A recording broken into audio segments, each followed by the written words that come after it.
All right. Secondary dominance.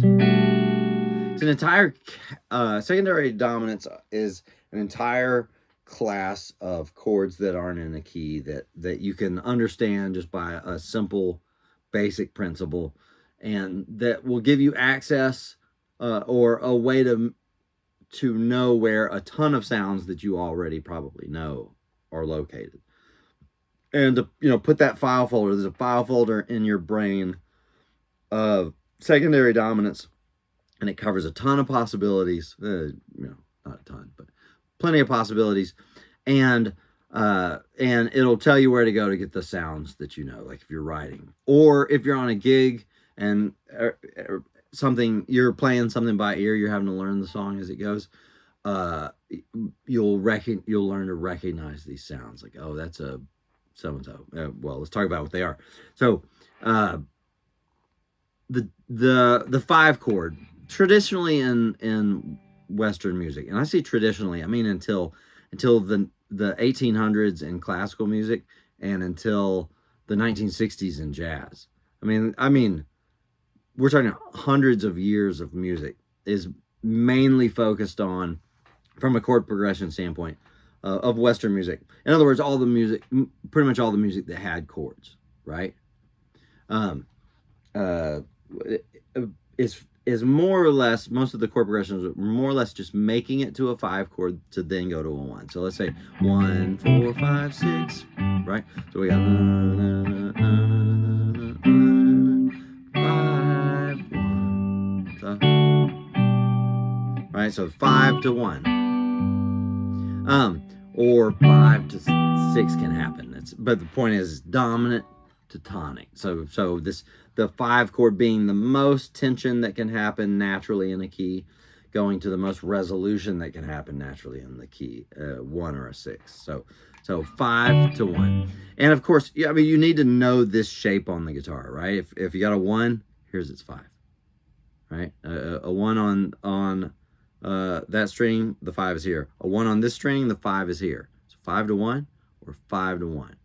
You need to know that very simple bit of geometry, right? If this is your 5, there's 1, right? 5 to 1, right? So know that those two little shapes.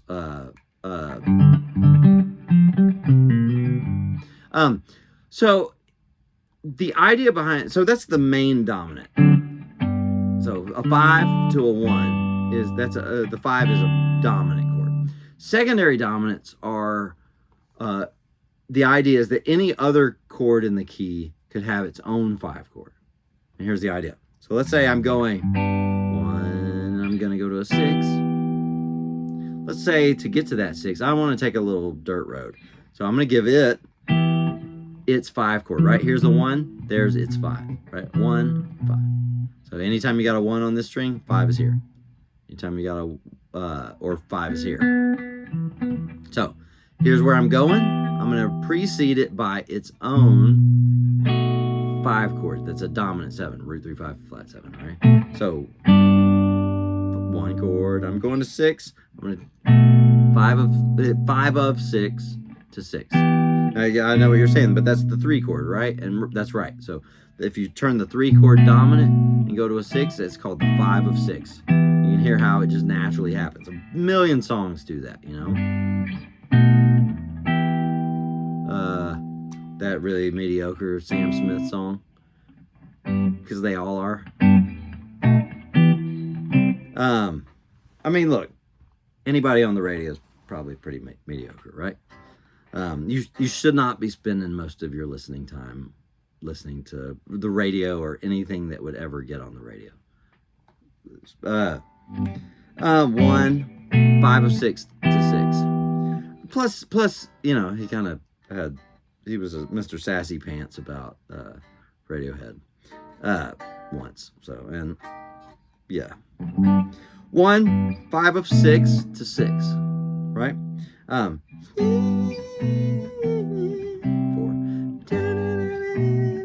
That song.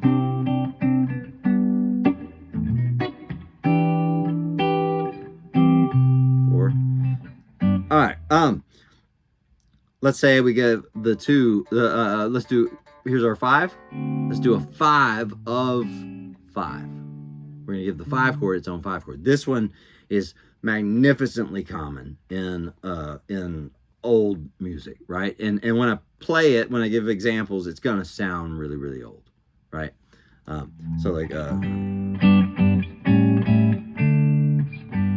instead of 2, 5, 1, it's a dominant 2 chord because that's the 5 of this 5. So Amazing Grace, the 4 chord, the 1 chord. Let's go 6, 6, oh, Reg. You feel the brightening effect? 5 of 5 to 5, like me, I want. I'm getting sassy. Really, really common. Oh, say can you 6 chord by the Donzer, 5 of 5 to 5, right? Really common sound. 5 of 4. Here's our 4. Its 5 would be the 1 chord. By the way, one of the things you want to do, if you want to be really sharp with these, you should memorize what the 5 of each chord is, right? So if I need a 5 of 5, I need to know it's the 1. Know it instantly rather than looking for it, right? Rather than measuring it, right? So if I'm going to a 4 chord, turn the 1 dominant. So hey Jude, don't make it bad. 5, take a sad song and make it better. 4 chord letter into your heart. Then you can 5 chord, make it 1 chord. Anytime you feel afraid. What was going on? That 1 chord turning into a dominant chord is gearing up to go to a 4. It's balling up this tension, Hadouken, in order to release it into the 4 chord, right? That's what's happening there. It's taking an otherwise normal 1 chord and turning it into a dominant chord to gain some tension to go into the 4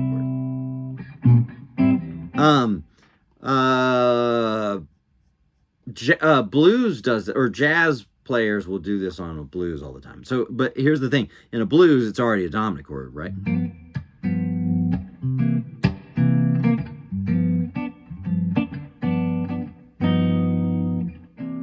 What they'll do, instead of just keeping it a dominant chord, they'll make it an altered dominant chord. An altered dominant chord is we talked about in the chord, all the chords video, but it's a dominant chord with a messed up 9 and messed up 5. It's got a sharp 5, flat 5, sharp 9, flat 9. It's the most dominant D. It's the most tension you can give a dominant chord in order to go in order to be a 5 chord.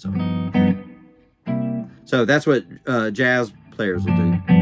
So they'll give it a sharp 5, flat 9, sharp 9, whatever, and right into the 4 chord, right?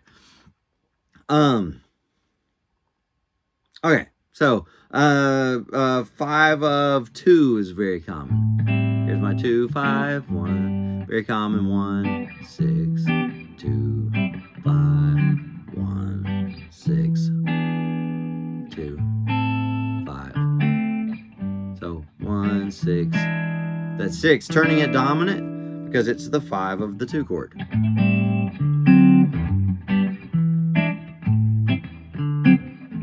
Super common, right? 5 of 2 is very common. The most common ones, by the way, 5 of 5, but it sounds old. It almost sounds irreparably old. You know, it's like it's having it in your song. It's hard to keep it from sounding vintage. But if that's the sound you're going for, now you know where to get it, right? 1, 6.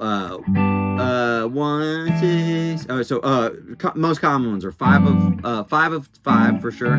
Sounds old. 5 of 6 is very sad sounding. It's gearing up to go to the most sad chord in the key, right? By the way, any of these you could turn into dominant chord. Into altered dominants if you want. 1.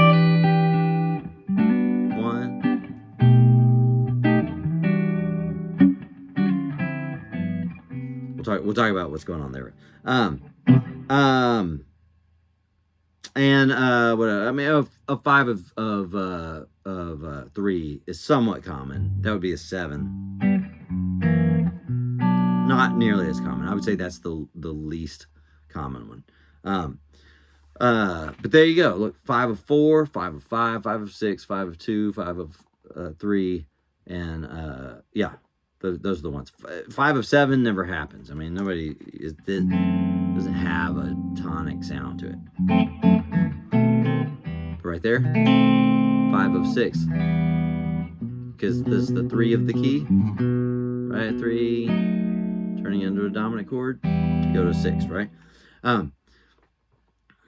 Sit there and noodle with these, play with them, get the sounds in your head, you know, and what, never underestimate the fact that, you know, when you're sitting there playing them and labeling them in, and if you're sitting there playing them sorry, I just got a weird text. If you're sitting there playing them and labeling them as you go, that's how you're going to memorize these sounds, right? That's a really big deal. Like saying them, you know, if I've gotten you thinking numbers, you know, and you're saying 4 chord every time you hit a 4 chord, your brain is remembering that sound, is remembering the label that you keep putting on it and stuff. And that's a big way forward for your musicianship, right? So, turnarounds in old music, in old jazz standards. By the way, the best way to get the sounds of these in your head and to go ahead and learn a bunch of tunes that you need to learn anyway is to learn like old vocal jazz tunes. Like get a Sinatra album and just learn those tunes, right? All of these happen there. You know, that music may seem complex if you're new to jazz. After a while, you realize, okay, it's pretty much all secondary dominance. All the funny business, 90% of the funny business is secondary dominance. There's a thing called tritone substitutions. Maybe I can get to it in this video. Yeah, and some modal borrowing a little bit. So let's take an example. Someday, so 1, someday 6, 2 to 5, just the way you look tonight. 3, the 6 is now dominant because I'm going to the 2. So it's in this key. Yeah, whatever. Well, so look, 1, 2, 3, 4, 5, 6, right? 1, 2, 3, 4, 5, 6. Let's do that. So 1, some 6 chord. 2 chord when I'm awfully low, 5, 3, 5 of 2. That's 6, but notice it's going to the 2. Won't you please arrange it? 'Cause I love you. Or let's just go. Now look, the 1 chord has shown up dominant. Why? Because we're going to a 4. Just the way 3, 2, 5, 1, 1. So the turnaround, 1, 6, that's dominant because it's 2, 5, right? So the 6 is dominant because it's a 5 of 2. Very common. You could do 1, dominant 6, dominant 2, because you're going to the 5 of 5. So these things are so common. I mean, if you'll look at those old tunes, this one category covers just about everything weird that happens. So if you're a rock player, just coming to this style of music and you're like, oh man, it's so random. Actually, it's not. This paradigm covers almost everything that happens. The other thing is, the more you learn these and learn their sounds, I mean, somebody can call a old vocal jazz tune that you've never heard before, and you get to where you can just hear your way through it. Oh yeah, 5 of 6. Yep, I got it. All right, cool. That's it. The turnarounds are mostly the same. It's like 1, 6, 2, 5 or 3, 6, 2, 5. And sometimes some of the minor ones are dominant, like the 3, 6, or 2 are dominant, and sometimes they're not. And it changes from song to song, and you know, from rendition to rendition. Any given Saturday night, the piano player might decide these are going to be dominant here, you know, or these won't be dominant, you know. So all the time I'll be playing something out here. Oh wait, the horns are playing 7 flat 9 instead of a minor there, right? So you'll get to where you can hear this stuff, but the place you start learning to hear them and to have that sort of intimate, relationship with music, right? Where like what's happening from a numeric standpoint, but you also hear what's happening. It's like you're hearing numbers in the air. I mean, this power is it starts from here. It starts from not just from secondary dominance, but it starts from thinking numbers as you're playing chord progressions, right? Those are secondary dominants. Secondary 2/5s. So in jazz, I'm going to go back to the key of G. So 2/5/1. Old jazz, that's the most common chord progression. 2/5/1. Right? Now, you could have an entire 2/5, a secondary 2/5. I don't know if people refer to that as secondary 2/5, but that's the idea. So one. Let's say I'm going to a 4 chord, and I would so rarely use that shape, by the way. So 1 and 6, 2, 5. Now I'm going to go to 4. Whatever. I'm going to 4. To get there, I'm going to do a secondary dominant, right? 5 of 4 to 4. But let's say I want to take the longer dirt road between to get there. I'm going to do it. I'm going to precede this 4 with its not just its 5, but with its 2 and 5. So this 2 I'm going to make minor. Yes, that's the 5 chord of the key, but now that 5 chord is turning minor. You've heard this, by the way. You've heard a 5 chord show up minor. So like 6, 5, minor 5, 5 of 4, 4. This happens a lot. Just the 2 of 4, 5 of 6. We can 6 make it if we 2, 5 to 4. Try just the 2 of us. 5 of 6. You and I, right? 5 of 6.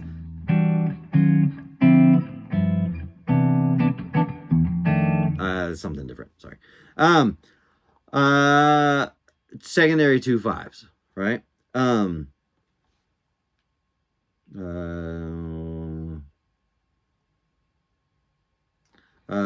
Isley Brothers song.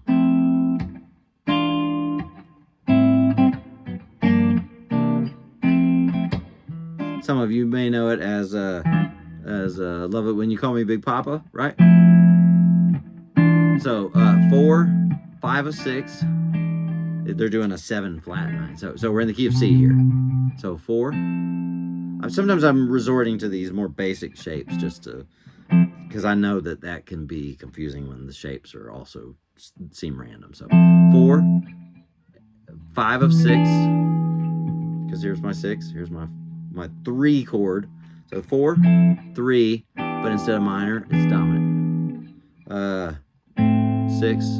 Now I'm going to this 4 again. 2, 5, 4. So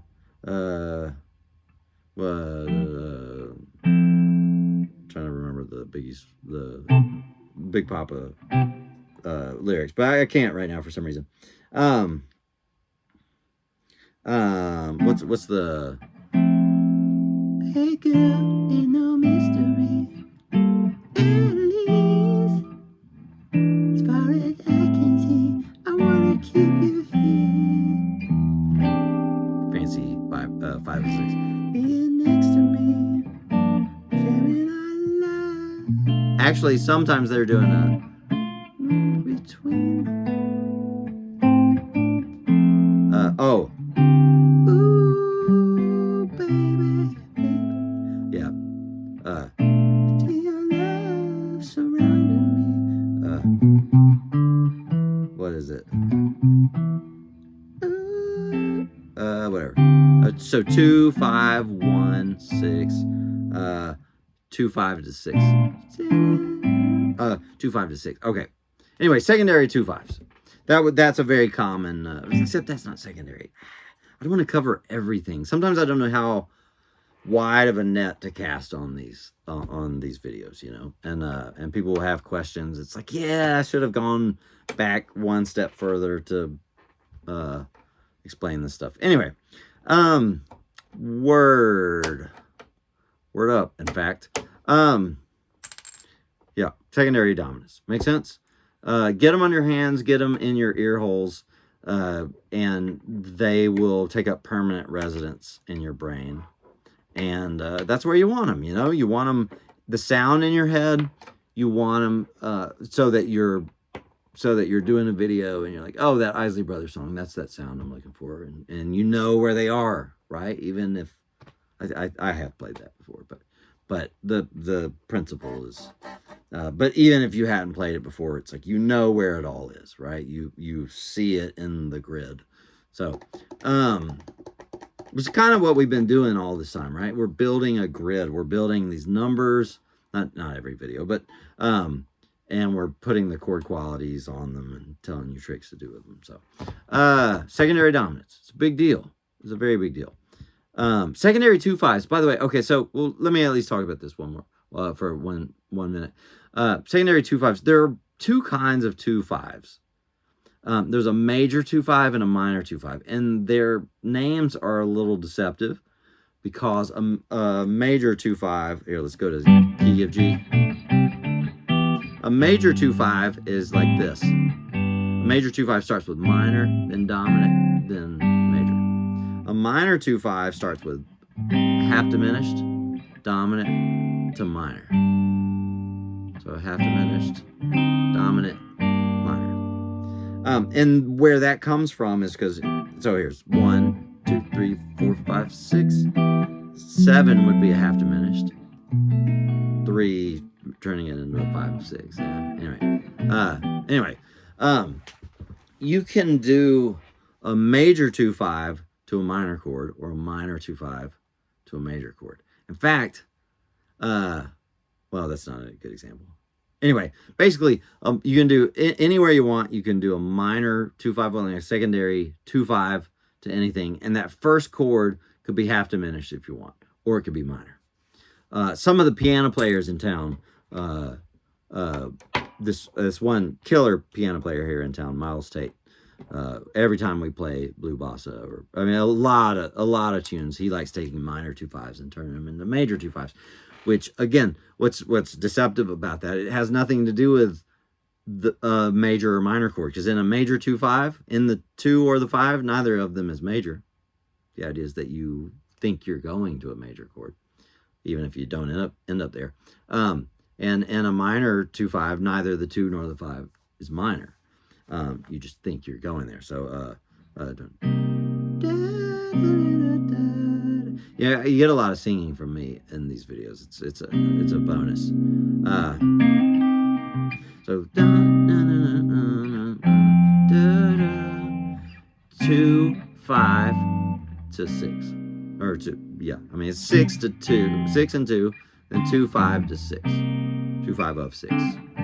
Now, but what Miles and some players will do,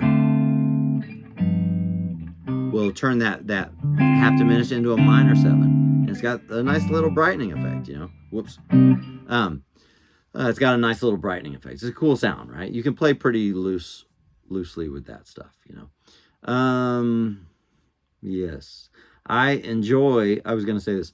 I enjoy the level of, I feel like, in the past couple of days, that one comment came through on the video. It wasn't insulting or anything. It was just, it didn't quite make sense. You know, it was more the type of comment that I see on everybody else's videos, you know.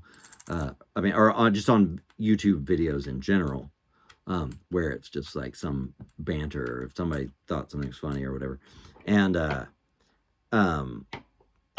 I just thought, that didn't really make sense in our video. And in regard to the discussion that this video is about. And then it occurred to me, yeah, this are pretty high level comments in our small little community of now 1,550 followers. And it's cool. It's good. I feel like that's a good sign, you know. Our discussions are pretty high level especially for YouTube. It seems like, I don't know. This thing I'm jiggling with, I don't know if you guys have ever seen one of these, the Lexicon Primetime. It's a very cool device. There's a Primetime 2 over there. My rack has been gutted because I feel semi-retired from making music. Yeah. Those are secondary dominants. I'm going to do the other writing video this week. I know that's a smaller subset of this community. The viewer numbers show that, you know, it's just the writers, but I'll do that this week as well. So, okay.